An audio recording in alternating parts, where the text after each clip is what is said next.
La fumée de cigarette flotte dans l'air du club domino, épaisse, grise, sentant le tabac bon marché et la sueur. C'est le 23 septembre 1972, 22h47. Montréal. Le quartier italien. Jacques Mezrine pousse la porte du club. Il porte un long manteau noir, malgré la chaleur de septembre. Ses mains sont dans ses poches. La main droite tient quelque chose. Quelque chose de rond, de métallique, de lourd. Une grenade F1, modèle français, goupille encore en place. Pour l'instant. Le videur à l'entrée, un type massif nommé Carlo Benedetti, 130 kilos de muscles et de graisse, lève la main. « Hé, on te connaît pas, tu peux pas entrer. » Mezrine ne s'arrête pas. Il continue de marcher. Carlo fait un pas vers lui. « Je t'ai dit que tu peux pas. » Mezrine sort sa main droite de sa poche. La grenade est visible maintenant. Le pouce de Mezrine est sur la goupille. Carlo se fige. Ses yeux fixent la grenade. Puis le visage de Mezrine. Puis la grenade à nouveau. « Recule !» dit Mezrine. Sa voix est calme, presque douce. Carlo recule. Mezrine entre dans le club. À l'intérieur, 40 personnes peut-être. Des hommes surtout. Quelques femmes, tous italiens ou québécois. Tous connectés d'une manière ou d'une autre à la famille Cotroni. La musique joue. Dean Martin. Quelqu'un rit fort près du bar. Personne ne remarque Mezrine tout de suite. Il traverse la salle. Ses pas sont mesurés, délibérés. Il se dirige vers le fond du club, vers la table ronde où 4 hommes jouent aux cartes. L'un d'eux est Vincenzo Cotroni, 58 ans, patron de la mafia montréalaise depuis 1956. À sa gauche, son frère Francesco, dit Frank. À sa droite, Paolo Violi, son lieutenant le plus fidèle. En face, Luigi Greco, conseiller de la famille. Mezrine s'arrête à 2 mètres de la table. Il sort la grenade de sa poche, la tient bien haut. Tout le monde peut la voir maintenant. La musique continue pendant 3 secondes. Puis quelqu'un crie. La musique s'arrête. Les conversations meurent. 40 paires d'yeux se tournent vers Mezrine, vers la grenade. Vincenzo Cotroni lève les yeux de ses cartes. Il voit Mezrine. Il voit la grenade. Son visage ne change pas. Pas encore. « Monsieur Mezrine, dit-il. Sa voix est posée, contrôlée. Qu'est-ce qui nous vaut cet honneur ?» Mezrine sourit. Pas un sourire chaleureux. Un sourire froid. Dangereux. Tu sais exactement pourquoi je suis là, Vincenzo. Tes hommes sont venus chez moi il y a 3 jours. Ils ont demandé 50 000 $. Protection, qu'ils ont dit. Protection contre quoi? Contre eux-mêmes? Vincenzo pose ses cartes sur la table. Lentement. Ses mains restent visibles. C'est un malentendu. Mes hommes ne savaient pas qui tu étais. Maintenant ils savent. L'affaire est close. Mezrine fait un pas en avant. Son pouce caresse la goupille de la grenade. L'affaire n'est pas close. Tes hommes sont venus une 2e fois. Hier. Cette fois, ils ont dit 100 000 $. Et ils ont dit que si je ne payais pas, ma femme aurait un accident. Ma femme, Vincenzo. Tu comprends ce que ça signifie? Le silence dans le club est total. Personne ne bouge. Personne ne respire. Vincenzo regarde Mezrine. Puis la grenade. Puis Mezrine à nouveau. Qu'est-ce que tu veux? Mezrine sort un papier de sa poche gauche, le déplie d'une main, l'autre main tient toujours la grenade. Je veux les clés de tous tes établissements à Montréal. Les clubs, les restaurants, les entrepôts, tout. Je veux les titres de propriété. Je veux les comptes bancaires. Je veux tout ce que tu possèdes dans cette ville. Et je veux ça maintenant. Vincenzo ne rit pas. Il devrait peut-être. C'est absurde. Un homme seul, avec une grenade, qui demande tout. Mais Vincenzo ne rit pas. Parce qu'il connaît Jacques Mezrine. Tout le monde connaît Jacques Mezrine. L'ennemi public numéro 1 en France. L'homme qui s'est évadé de prison 3 fois. L'homme qui a braqué 40 banques. L'homme qui a tué 12 personnes. Peut-être plus. L'homme qui n'a peur de rien. Surtout pas de mourir. Tu es fou, dit Vincenzo. Si tu fais exploser cette grenade, tu meurs aussi. Mezrine hausse les épaules. Je sais, mais toi aussi tu meurs. Et ton frère. Et Paolo. Et Luigi. Et tous ces gens ici. 40 personnes mortes. Peut-être 50. Les journaux vont adorer. La mafia montréalaise décimée par un Français fou. C'est une belle histoire, non? Vincenzo ne répond pas. Il calcule. Il pèse les options. Mezrine continue. Tu as 60 secondes pour décider. Soit tu me donnes ce que je veux, soit je retire la goupille et on meurt tous ensemble. Ton choix. Paolo Violi se lève. Sa main va vers sa veste. Vers son arme. Mezrine tourne la tête vers lui. Son pouce se pose sur la goupille. Paolo, dit Mezrine doucement. Si tu sors cette arme, je retire la goupille. Tu peux me tirer dessus. Peut-être que tu me tueras. Mais ma main va se relâcher. La goupille va sauter. Et 5 secondes plus tard, on est tous morts. Tu veux parier ta vie là-dessus? Paolo regarde Vincenzo. Vincenzo fait un petit geste de la main. Paolo se rassoit. Lentement. 45 secondes, dit Mesrine. Vincenzo prend une longue respiration. Il regarde autour de lui. Son club, ses hommes, sa famille. Puis il regarde Mesrine. Dans les yeux de Mesrine, il ne voit pas de peur. Pas d'hésitation. Juste de la détermination. Et quelque chose d'autre. Quelque chose de plus dangereux. De la folie. Pas la folie d'un homme qui a perdu le contrôle. La folie d'un homme qui a décidé que certaines choses valent plus que la vie. 30 secondes, dit Mesrine. D'accord, dit Vincenzo. Tu gagnes. Mesrine ne bouge pas. Je veux les clés maintenant. Vincenzo fait signe à Francesco. Francesco sort un trousseau de clés de sa poche. Le pose sur la table. Mesrine ne le prend pas. Toutes les clés, tous les établissements. Francesco regarde Vincenzo. Vincenzo hoche la tête. Francesco sort un autre trousseau. Puis un autre. 5 trousseaux au total. 23 clés. 23 établissements. Clubs, restaurants, entrepôts, appartements.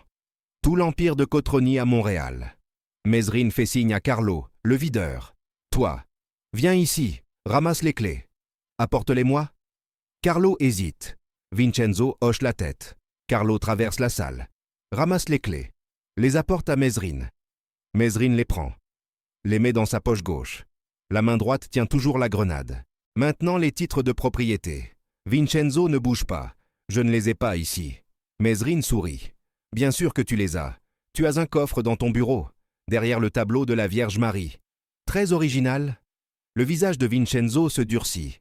Comment tu sais ça? Mesrine ne répond pas. Il fait juste un geste vers le bureau. Vincenzo se lève, lentement.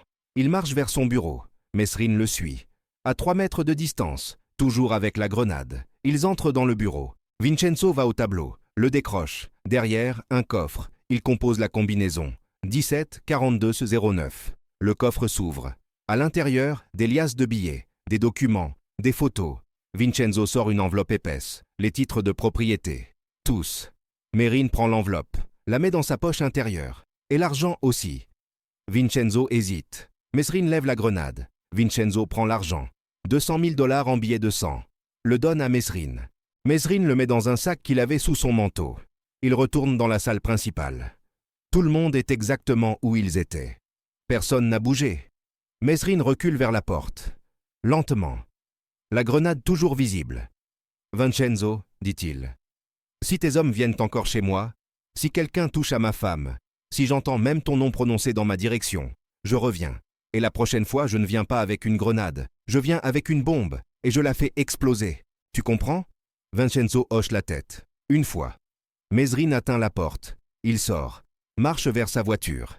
Une Citroën DS noire garée à 50 mètres. Il monte, démarre. La grenade est toujours dans sa main. Il roule pendant 10 minutes. Puis il s'arrête dans une ruelle. Sort la grenade, la regarde, sourit. Puis il dévisse le haut. La grenade est vide. Pas d'explosif. Juste une coque, une fausse grenade. Un accessoire de théâtre acheté 15 $ dans un magasin de surplus militaire. Le lendemain matin, 24 septembre 1972, Vincenzo Cotroni convoque une réunion d'urgence. Tous les capots sont là. Paolo Violi, Luigi Greco, Francesco Cotroni, Nicola Di Iorio, Giuseppe Lopresti. Ils sont assis autour de la table. La même table où Mesrine s'est tenue la veille.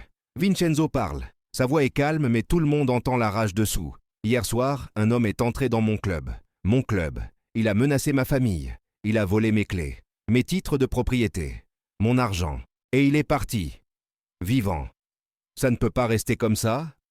Paolo Violi frappe du poing sur la table. On le tue. Aujourd'hui. Maintenant. Vincenzo lève la main. Ce n'est pas si simple. Mesrine n'est pas un homme ordinaire. Il est dangereux, intelligent.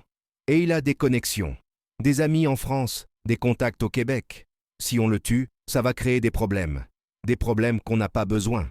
Alors quoi? On le laisse partir avec tout? Vincenzo réfléchit. Non. On négocie. On lui offre quelque chose. De l'argent, un territoire. Quelque chose pour qu'il rende ce qu'il a pris. Et s'il refuse? Alors on le tue. Mais intelligemment. Pas dans la rue. Pas de façon qui attire l'attention. On attend. On planifie. Et quand le moment est bon, on agit. Mais Vincenzo ne sait pas quelque chose. Mesrine n'a aucune intention de garder ce qu'il a volé. Il n'en veut pas. Il ne veut pas diriger des clubs. Il ne veut pas des restaurants. Il ne veut pas être un homme d'affaires. Il veut juste envoyer un message clair. Ne me touchez pas. Ne touchez pas ma famille, ou je vous détruis. Le 25 septembre, 2 jours après l'incident, un paquet arrive au club Domino, adressé à Vincenzo Cotroni. À l'intérieur, toutes les clés, tous les titres de propriété, et une note, écrite à la main, en français. Vincenzo, je ne veux pas de ton empire, je veux juste la paix. Tes hommes m'ont manqué de respect. Je t'ai manqué de respect en retour. Maintenant, on est quitte. Laisse-moi tranquille et je te laisse tranquille. Mais si tu viens encore, je ne reviendrai pas avec une grenade. Je reviendrai avec quelque chose de réel et je n'hésiterai pas.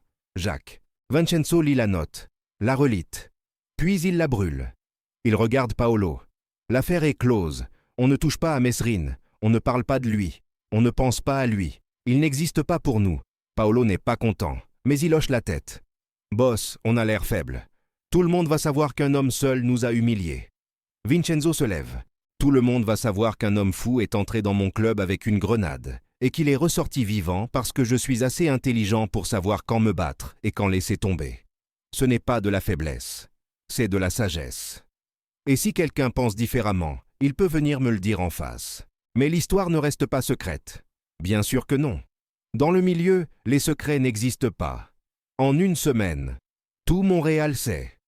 Le Français fou qui est entré chez Cotroni avec une grenade, qui a pris les clés de tout, qui est reparti vivant, et qui a tout rendu 2 jours plus tard. Les versions varient. Certains disent que la grenade était vraie. D'autres disent que Mesrine avait 10 hommes dehors, prêts à attaquer. D'autres disent que Cotroni et Mesrine ont fait un pacte secret. Mais la vérité est plus simple, et plus terrifiante. Un homme seul, une fausse grenade, et la volonté absolue de mourir si nécessaire. Jacques Mesrine quitte Montréal 3 semaines plus tard. Il retourne en France. Il continue sa vie de criminel. Braquage, évasion, fusillade. Il devient une légende. L'ennemi public numéro 1, le Robin des Bois français. Le 2 novembre 1979, 7 ans après l'incident de Montréal, Jacques Mesrine est abattu par la police française. Porte de Clignancourt, Paris. 18 balles dans le corps. Il meurt instantanément. Il a 42 ans. Les journaux du monde entier parlent de lui, de ses crimes, de ses évasions, de sa vie. Mais très peu mentionnent l'histoire de Montréal, l'histoire de la grenade, l'histoire de Cotroni. Parce que Vincenzo Cotroni a fait en sorte que cette histoire reste discrète. Il a payé des journalistes, menacé d'autres, fait disparaître des témoins.